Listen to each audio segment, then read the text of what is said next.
안녕하세요. ESF 2주의 간사입니다. 5월 26일 일용할 양식 민수기 22장 21절에서 35절 말씀입니다.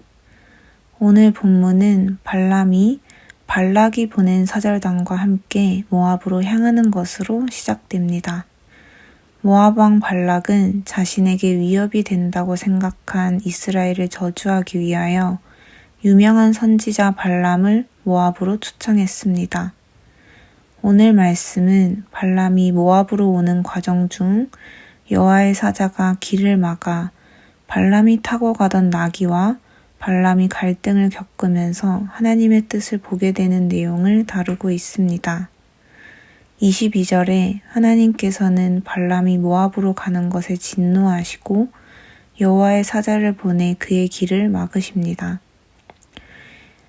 23절을 보면 나귀가 여호와의 사자가 칼을 빼어 손에 들고 길에 선 것을 보고 나귀는 여호와의 사자를 볼 수 있기에 발람을 죽이기 위해 칼을 든 사자를 3번이나 피했습니다. 하지만 여호와의 사자를 볼 수 없었던 발람은 단순히 나귀가 자신을 거역하는 것으로 오해하고 분노하여 3차례나 나귀에게 채찍질을 가하고 지팡이로 때렸습니다. 이후 28절부터 30절을 보면 이제 하나님께서 나귀의 입을 열어 발람과 대화하게 하십니다. 나귀는 발람에게 왜 자신을 3번이나 때렸냐고 묻습니다.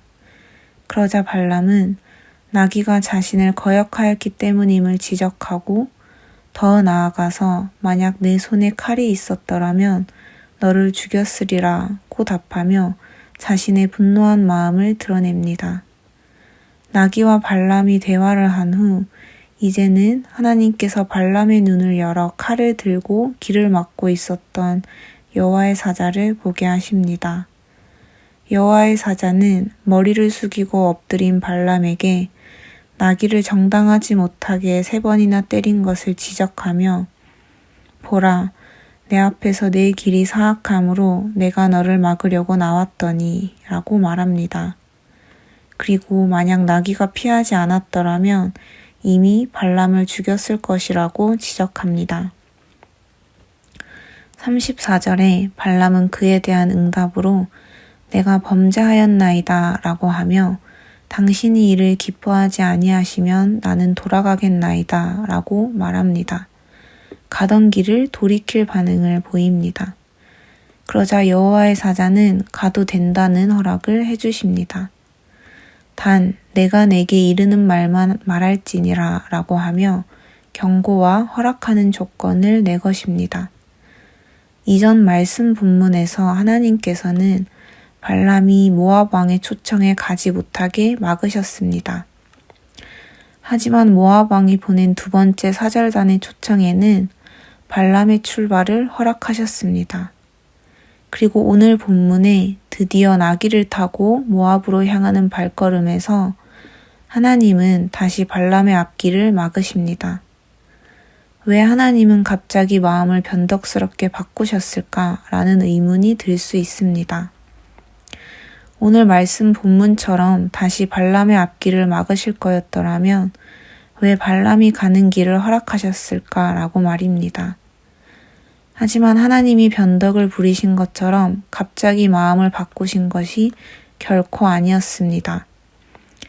그래서 하나님께서는 발람의 길을 허락하셨지만 하나님께서 보내신 사자와 나귀를 통해 하나님의 뜻을 발람에게 보이셨습니다.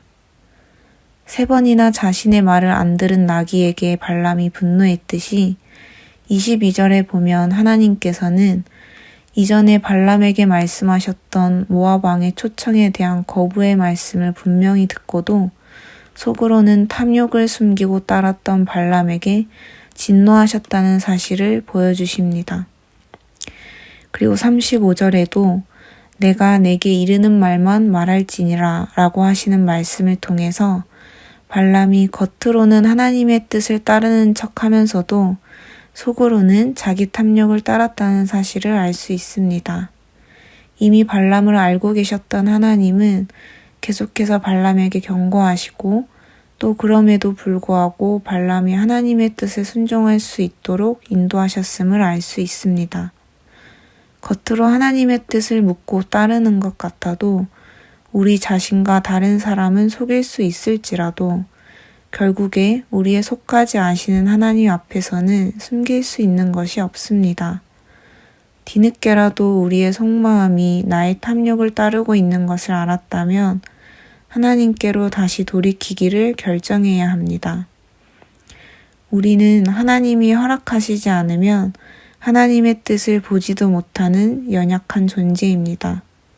짐승에 불과한 나귀도 보았던 여호와의 사자를 발람은 보지 못했던 것처럼 우리는 하나님께서 보여주시지 않으면 하나님의 뜻을 보지 못하는 연약한 존재입니다. 하나님은 우리에게 제일 좋은 길을 주시는 공의롭고 선하신 분임을 기억하며 그분의 뜻을 순종할 수 있음에 기뻐합시다. 일용할 양식 구독자 여러분, 오늘 하루도 하나님께서 보여주신 뜻이 있다면 감사함으로 하나님의 뜻을 따르기로 결단합시다. 죄악된 본능에 못 이기는 척 따라가는 것이 아니라 하나님께서 보여주신 뜻이 있을 때 나에게 말씀하심에 감사드리며 기쁘게 순종하는 하루가 되시길 소망합니다.